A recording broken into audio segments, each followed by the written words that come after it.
Sebelum kita mendengar kebenaran firman Tuhan, mari kita berdoa. Bapa, pada hari ini kami siap untuk mendengar kebenaran firman-Mu. Roh Kudus memampukan seluruh jemaat Tuhan yang akan mendengar kebenaran ini. Kiranya Roh Kudus memberi kami kemampuan, hikmat, akal budi untuk mengerti kebenaran firman Tuhan ini. Kiranya roh yang telah mengilhamkan firman itu kepada manusia memampukan kami untuk mengimaninya dan bukan hanya menjadi pendengar yang setia, tetapi di dalam melakukannya kami setia juga. Segala bentuk gangguan yang ingin mengalihkan perhatian kami di dalam mendengar kebenaran firman Tuhan, kami tolak di dalam nama Yesus yang berkuasa itu. Terima kasih Bapa di surga, kami siap mendengar kebenaran firman-Mu. Dalam nama Yesus Juru Selamat kami berdoa. Amin. Jemaat Tuhan yang saya kasihi di dalam Tuhan Yesus Kristus, tema kita untuk minggu terakhir di bulan misi ini adalah gereja yang bertumbuh dewasa dalam Tuhan. Di dalam Ibrani pasal 5 ayat 11 sampai 14 kita sudah membacakan, di sana bercerita tentang sebuah perumpamaan kalau masih mengkonsumsi susu, artinya belum dewasa, tetapi makanan-makanan keras itu merupakan apa yang dikonsumsi oleh orang-orang dewasa. Artinya Bapak Ibu Saudara, secara rohani orang yang sudah dewasa di dalam Tuhan dapat membedakan yang mana yang baik, yang mana yang berkenan di hadapan Tuhan dan yang mana yang tidak. Tetapi Bapak Ibu, jika kita berbicara mengenai bertumbuh dewasa di dalam Tuhan, maka kita harus memahami dengan benar pertumbuhan dan kedewasaan di dalam Tuhan itu seperti apa sebenarnya. Karena Bapak Ibu Saudara, jika kita berbicara mengenai bertumbuh dewasa di dalam Tuhan, tetapi yang menjadi perhatian kita dan fokus kita adalah hal-hal yang sifatnya jasmania atau batinia, kita keliru dalam hal ini.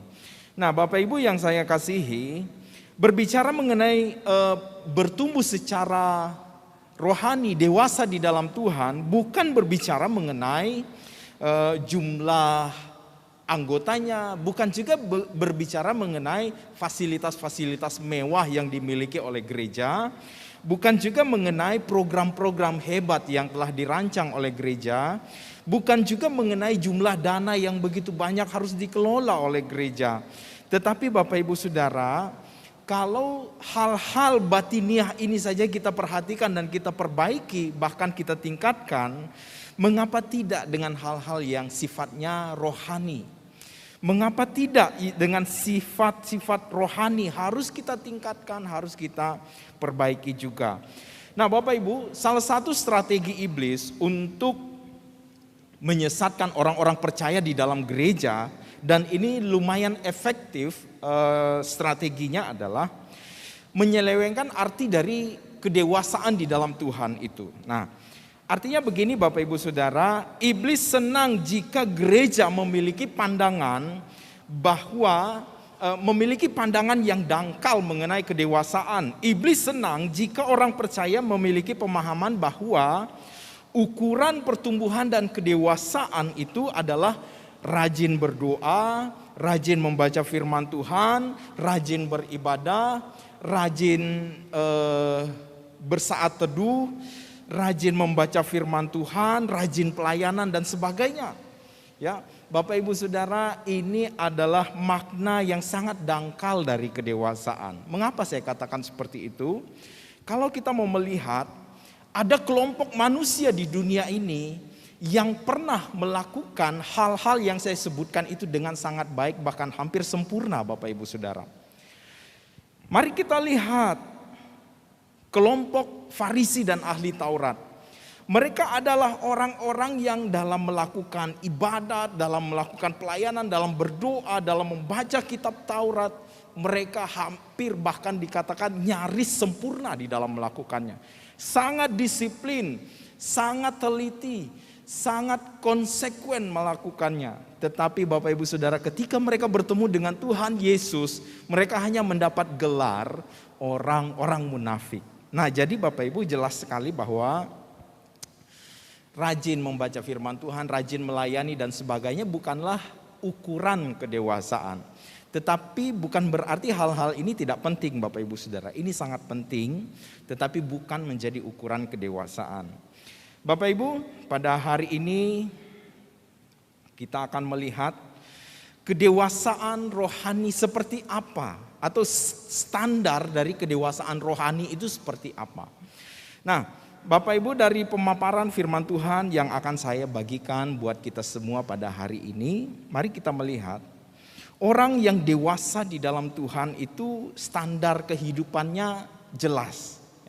Yang pertama adalah orang yang dewasa di dalam Tuhan memiliki prioritas hidup untuk menyenangkan Allah. Dan ini tujuan utama. Nah, perbedaan yang paling mencolok antara orang yang dewasa di dalam Tuhan dan yang tidak dewasa di dalam Tuhan terletak pada prioritas hidup. Orang yang dewasa di dalam Tuhan, prioritas hidupnya jelas, menyenangkan hati Allah Sang Penciptanya. Tetapi terbalik dengan orang yang belum dewasa di dalam Tuhan. Mereka lebih fokus kepada hal-hal yang menyenangkan diri sendiri. Mereka lebih fokus kepada hal-hal yang membanggakan diri sendiri.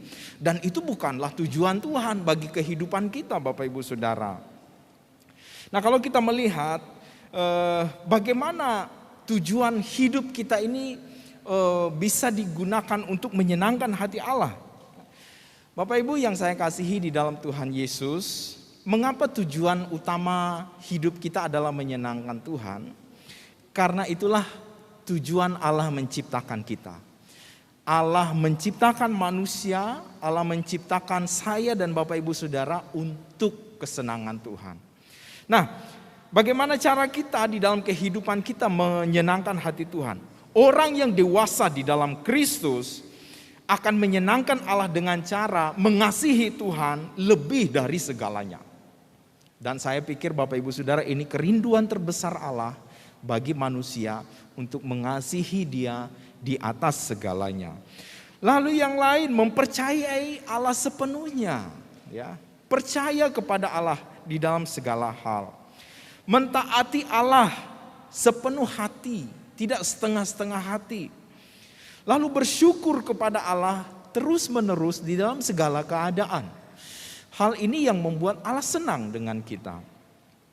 Lalu Allah juga senang ketika saya dan Bapak Ibu Saudara menggunakan seluruh kemampuan terbaik kita untuk melayani Tuhan, untuk memuliakan Tuhan di dalam kehidupan kita. Nah, Bapak Ibu Saudara, ini yang pertama. Orang yang dewasa di dalam Tuhan adalah orang yang prioritas hidupnya menyenangkan Allah. Lalu yang kedua, orang yang dewasa di dalam Tuhan hidupnya dijalani berdasarkan iman. Iman ini dasar utama dari kehidupan. Kalau yang pertama tadi adalah tujuan utama, dan sekarang yang kedua adalah dasar utama dari kehidupan kita. Orang percaya di muka bumi ini dibedakan oleh dua hal, Bapak Ibu Saudara, yaitu iman dan perasaan. Ada orang-orang yang percaya kepada Tuhan menjalani kehidupannya berdasarkan perasaan. Tetapi ada orang yang percaya kepada Tuhan menjalani kehidupannya berdasarkan iman. Orang yang dewasa dalam Tuhan menjalani hidup berdasarkan iman, tetapi orang yang belum dewasa menjalani kehidupannya berdasarkan perasaannya saja, Bapak Ibu Saudara. Nah, ketika kedua orang ini diperhadapkan dengan situasi yang sama, kondisi yang sama, tekanan yang sama, bahaya yang sama, kesulitan dan penderitaan yang sama, tetapi akhirnya akan memunculkan hasil yang sangat berbeda. Orang yang hidupnya dijalani berdasarkan perasaan akan membawa orang itu kepada kerohanian yang semakin memburuk. Kenapa, Bapak Ibu Saudara? Karena orang yang hidup berdasarkan perasaan mudah kecewa, mudah putus asa, mudah patah semangat, mudah menjadi lemah, dan akhirnya pesimis. Ya. Ketika berdoa kepada Tuhan berkali-kali untuk satu hal, Allah tidak mengubah keadaan.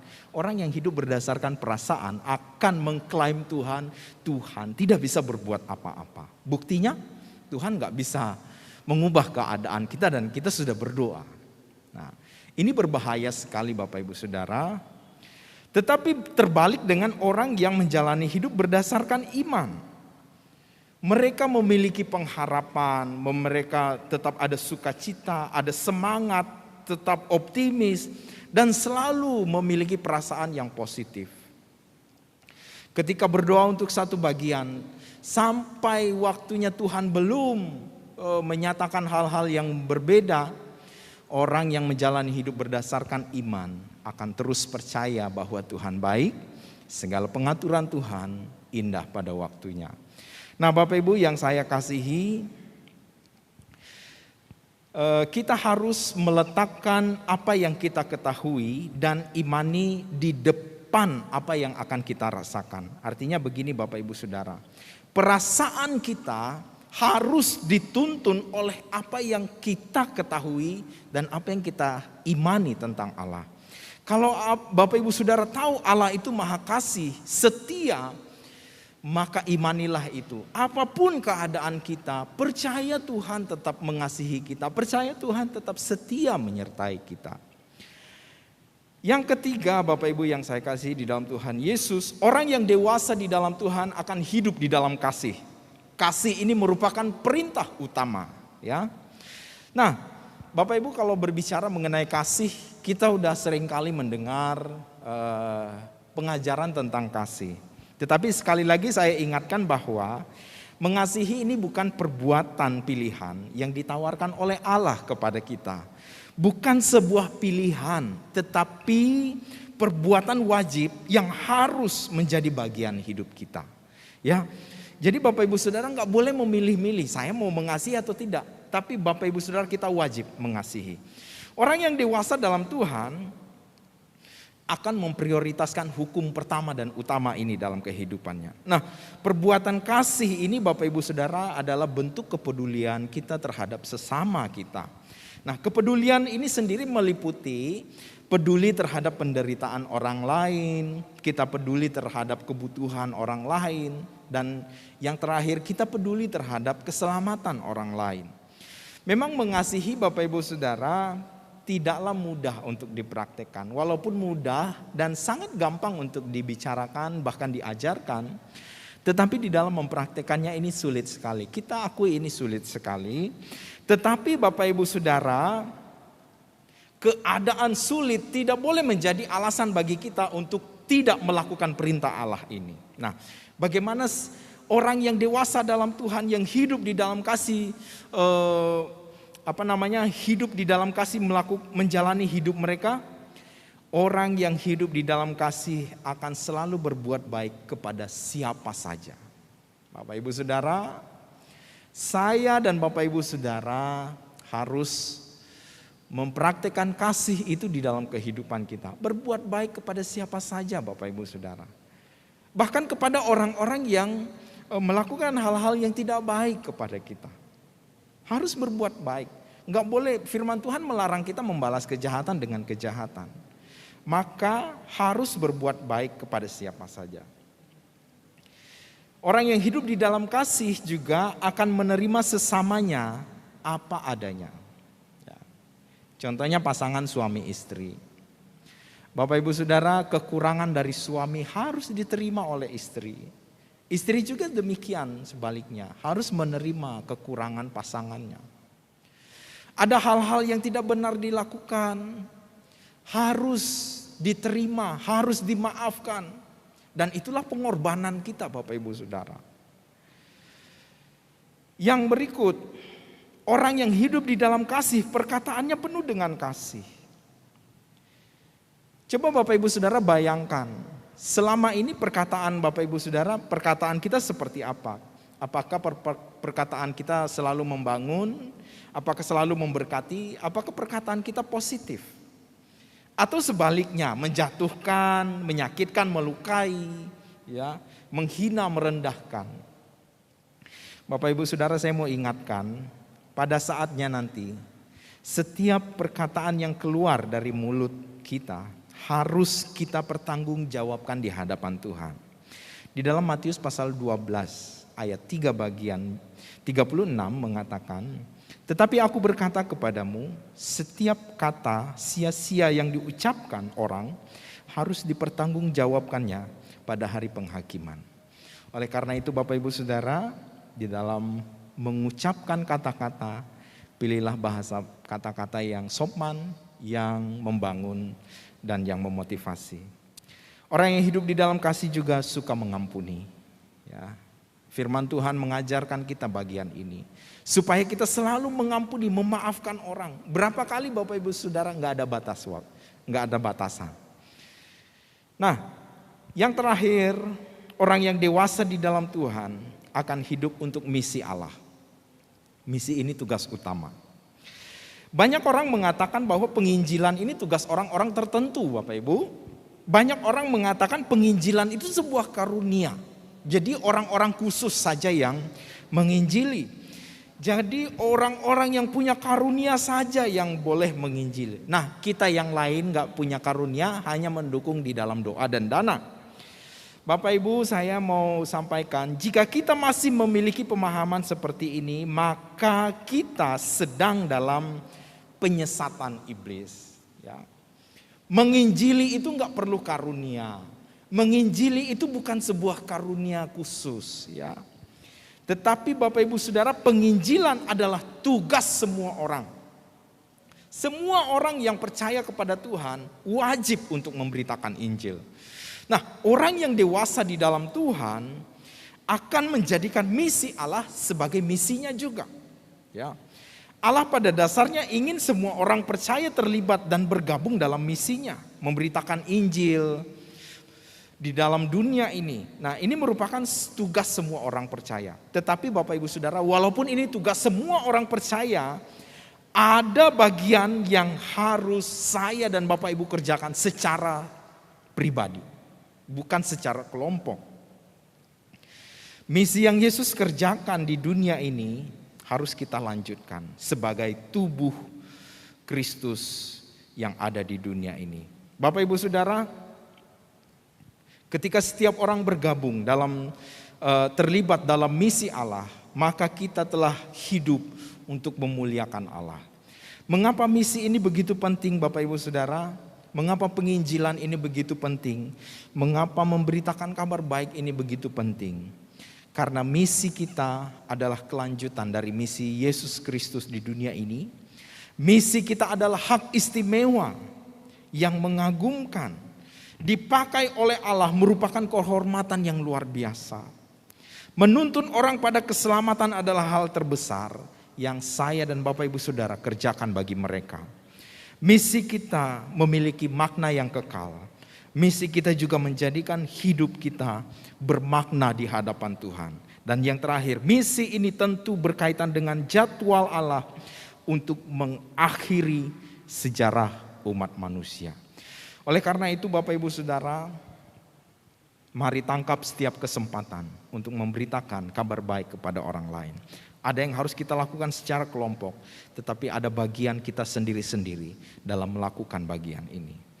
Nah, bertumbuh dewasa di dalam Tuhan adalah proses terbaik bagi saya dan Bapak Ibu Saudara untuk hidup menyenangkan Allah. Kedewasaan rohani pada akhirnya melahirkan karakter yang serupa dengan Kristus. Dan proses ini akan berlanjut seumur hidup dan hanya akan selesai ketika Juru Selamat itu datang untuk yang kedua kalinya melantik kita. Mari kita berdoa.